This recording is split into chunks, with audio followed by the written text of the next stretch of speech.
Bonjour Manouya. Aujourd'hui, je reçois Johan Kapmas de l'ADI du Sud-Ouest.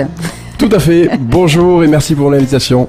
Alors, il faut nous réexpliquer un petit peu ce que c'est que l'ADI et le pourquoi de ta venue aujourd'hui. Donc l'ADI, c'est l'Association pour le droit à l'initiative économique. L'objectif de cette association, c'est de financer des personnes qui souhaitent ou créer ou développer une activité économique. Donc, pour les petites entreprises. Exactement, des micro-entreprises. Pour cela... Qu'est-ce qu'on appelle des... Ah, mais je vais t'interrompre, hein, ne t'inquiète pas. Aucun souci. Parce que tout le monde ne sait pas encore ce que c'est. Donc des micro-entreprises, c'est pas des trucs de radio avec des micros. non.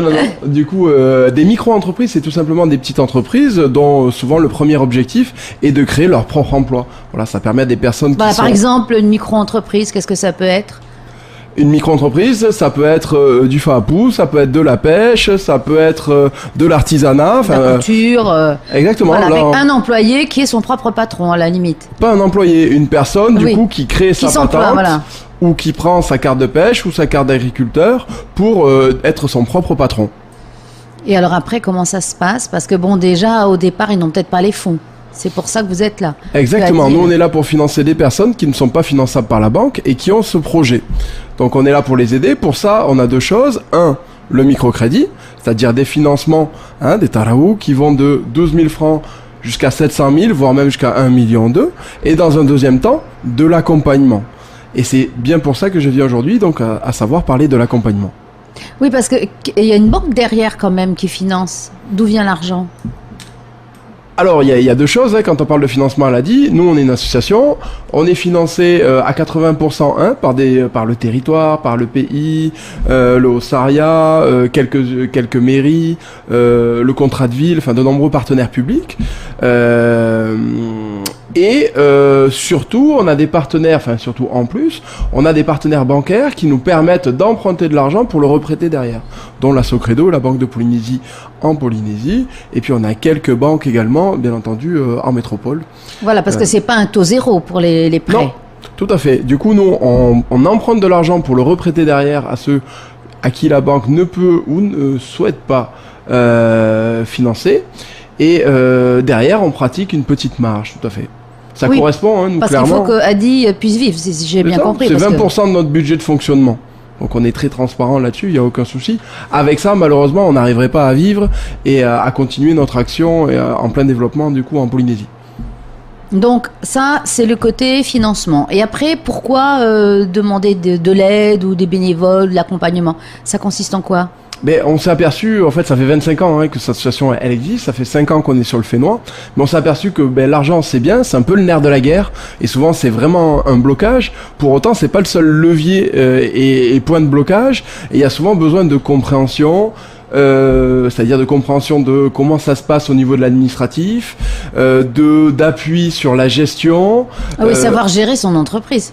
Tout simplement. Un fonds de bénéfices, chiffre d'affaires, ça c'est compliqué. Tout à fait. Notamment en Polynésie, un des grands axes de travail, il est sur le rapport à l'argent, l'éducation et le budget familial, puisque chaque entreprise commence d'abord par être un petit foyer, une famille. Donc déjà qu'on gère bien ce foyer-là et cette famille-là, je parle en termes de budget, et puis après on pourra parler de gérer une entreprise. Et donc c'est sur ces différentes étapes qu'on accompagne les personnes dans leur création et leur développement d'activité. Parce que ce sont des vrais projets ou c'est des gens qui viennent pour avoir des sous ? Ah non, c'est je pose la question. C'est bien des vrais projets avec des vraies personnes, souvent on va dire en difficulté, plus de 80% sont locataires du RST. Donc voilà, on est plutôt sur des personnes qui sont précaires. Malheureusement, on a de plus en plus aussi de travailleurs précaires. On a également des retraités, chose qui n'était pas le cas, qui viennent nous voir pour des petits retraités avec des petites retraites qui veulent monter un petit quelque chose. Tout à fait, qui veulent des compléments de revenus. Et l'objectif, c'est pas monter la start-up de l'année. L'objectif, c'est d'arriver à avoir un peu plus pour pouvoir mieux vivre et mieux faire vivre la famille. Mais avec ce foisonnement de petites entreprises ou de toutes petites entreprises, est-ce qu'il y a la place pour tout le monde ? Sur la plupart, honnêtement, en Polynésie... Vous les aidez à faire une étude de marché pour savoir si le projet est viable. Alors, deux questions. La première, en Polynésie, il y a largement la place, il n'y a pas grand-chose qui existe. Quand on voit d'autres d'autres régions, je pense notamment à d'autres DOM, hein, à La Réunion ou à d'autres endroits. Il y a quantité quand même de services, que ce soit autour du tourisme, que ce soit au niveau de, peu importe, de l'alimentaire, de l'artisanat. Ou des personnes âgées. Voilà, de l'aide aux personnes âgées, peu importe, différents services ou produits commerciaux peuvent être créés. Donc voilà, il y a vraiment de la place. Après, pour tout le monde, surtout, c'est pas vrai. Hein, aujourd'hui, le mythe de la roulotte, qu'on s'installe, c'est facile, et voilà, au bout d'un moment, on arrive à bout de souffle. Il y en a trop après. Il faut amener autre chose, ou alors se positionner en tant que complément, hein, de ce qui existe déjà, pour pas être un concurrent, mais un complément, et que tout le monde puisse vivre et manger de leur activité, tout simplement. Donc là, après, vous, le rôle que vous avez ensuite? Donc, l'idée, c'est d'amener des conseils, et c'est là où on a besoin de bénévoles, donc de personnes qui viennent nous aider à mener de leurs compétences, de leur énergie, des fois de leur réseau, gratuitement. Hein. C'est important de le préciser, c'est bien ça le bénévolat. Donc aujourd'hui, on a la chance en Polynésie de compter sur 18 bénévoles qui donnent de leur temps gratuitement pour l'ADI. Mais notre mission et notre développement n'arrêtent pas de se faire et de croître. Donc on a besoin, de continuer à développer nos services, et de les étayer, c'est-à-dire d'en créer d'autres. Donc aujourd'hui, clairement, on fait de l'animation de formation collective. On fait un petit peu de communication en amont, type forum de l'emploi, etc. Donc on a des bénévoles qui nous représentent lors de ces événements. On aurait besoin de plus de personnes pour diversifier un peu ces tâches, notamment après la création d'entreprise, pour faire du suivi directement en entreprise, notamment sur de la communication, pour aller directement dans les quartiers. Voilà, je prends l'exemple on a 2 personnes très bien sur Raiatea, les îles sous le vent. Plus largement, puisqu'elles interviennent aussi à Bora Bora, et des anciennes institutrices qui déjà parlent français et tahitien, et qui peuvent porter la parole, on va dire, Adi, dans les quartiers, dans les Faapou, en bord de route, sur un petit stand qui aurait besoin et qui souhaiterait améliorer ses conditions pour l'aider à développer son activité. Et ce type de profil-là, notamment sur Tahiti et Moorea, on en manque cruellement. Donc on a besoin de recruter, et on lance cet appel donc lundi prochain. Alors donc lundi, alors vas-y, explique-nous comment ça va se passer lundi. Alors lundi prochain, l'idée elle est simple, c'est juste de dire on se donne une fenêtre, à savoir lundi prochain, pour ce qui est de Papeete ou Uturoa. À Papeete, on se retrouve au Liberty, derrière le Poiroti ou derrière le cinéma, c'est selon qu'on soit cinéphile ou gastronome. Pour ce qui est de Raiatea, donc c'est à Uturoa, au-dessus de l'entreprise qui vend les téléphones. Voilà. Donc on recevra les personnes de 8h à 11h. L'idée, c'est de rencontrer ces personnes, qui viennent bénévolement pour apporter leur aide. Hein, qui souhaiteraient éventuellement venir. Il y a rien de contractuel pour l'instant. Voilà, qui veulent se renseigner. Voilà, c'est pas ceux qui veulent monter des entreprises. Hein, on va bien préciser. Tout à fait. Donc c'est un appel lancé à des personnes candidats bénévoles qui souhaiteraient apporter une demi-journée par semaine, une journée par mois, un peu de leur temps et de leurs compétences. Est-ce que vous avez un profil de personne particulier que vous avez envie de recruter, qui vous manque?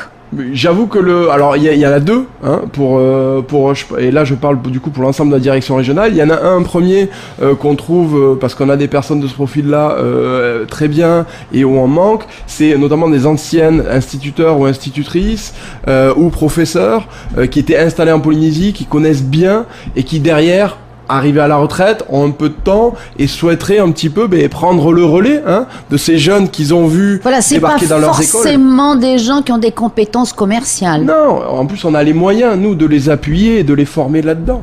L'idée, c'est qu'il y ait une empathie avec le public et qu'on soit d'accord sur la mission. C'est-à-dire aider les personnes en situation de précarité à générer plus de revenus mensuellement. Voilà. Après, c'est bien dans le domaine du service public comme les instituts. Tout à fait. Oui, j'ai été instit, c'est pour ça que je dis.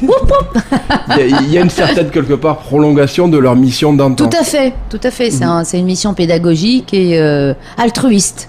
Et par-dessus ça, si on voit de l'autre côté, moi, ce que je vois surtout, c'est l'immense, on va dire, intérêt et respect qu'elles dégagent quand elles interviennent, parce que peu importe, maintenant la personne a grandi, mais elle l'a eu madame en tant qu'institutrice, et du coup madame, elle peut porter la bonne parole et expliquer, parce que c'est peut-être pas son ancien écolier, mais c'est peut-être bien de sa femme dont on parle, c'est peut-être bien de son frère, peut-être bien de son fils qui aujourd'hui a un âge de rentrer dans le marché du travail, mais qui a du mal à trouver un emploi et qui peut-être aurait le potentiel pour créer sa boîte. Voilà, donc surtout aider pour la communication. Donc profil instit, anciens instit, et puis d'autres. On peut même avoir des personnes qui auraient un profil plutôt administratif. Qui ont eu des jobs de secrétaire ou qui ont actuellement... Oui, pour aider à remplir les papiers. On a tout un tas de démarches puisque vu qu'on est financé au niveau public, et c'est très bien comme ça parce que c'est de l'argent public, on a tout un tas de requêtes et de données importantes et statistiques à rendre. Donc il y a tout un tas de démarches administratives à faire, mais qui nous appuieraient, qui nous déchargeraient énormément sur notre activité. Donc un côté communication, un côté administratif, et puis enfin, j'ai envie de dire, un côté un peu terrain sur le suivi des porteurs de projets qu'on a financés, aller les voir sur leur lieu d'activité, aller les voir au domicile pour savoir si par rapport aux hypothèses qu'on avait mis en place, on est bien raccord, ou détecter s'il y a des problèmes pour essayer de trouver des solutions ensemble. Pour faire une remédiation. Tout à fait, et améliorer les choses. Voilà. Eh bien, écoute, Johan, tu vas nous rappeler donc ces 2 journées où les bénévoles peuvent venir proposer leurs services.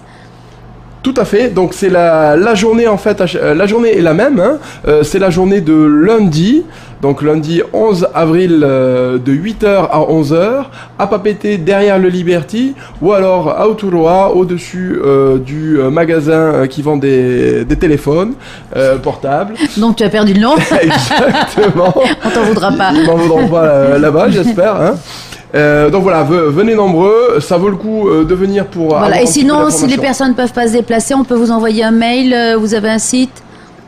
C'est tout à fait possible. La première des choses, c'est n'hésitez pas à nous contacter sur Facebook, puisqu'on a Facebook Adi Polynésie. Donc vous pouvez nous contacter dessus, on vous répondra et puis on pourra trouver une autre fenêtre ou un autre temps pour se rencontrer.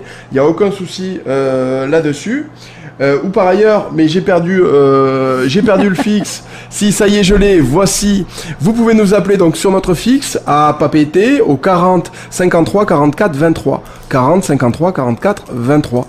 Voilà, eh bien écoute, Johan, merci pour ton enthousiasme. Je ne doute pas que tout le monde est comme ça dans cette association. Et je te dis à bientôt. Merci. C'est le cas. Malolo pour l'invitation et au revoir.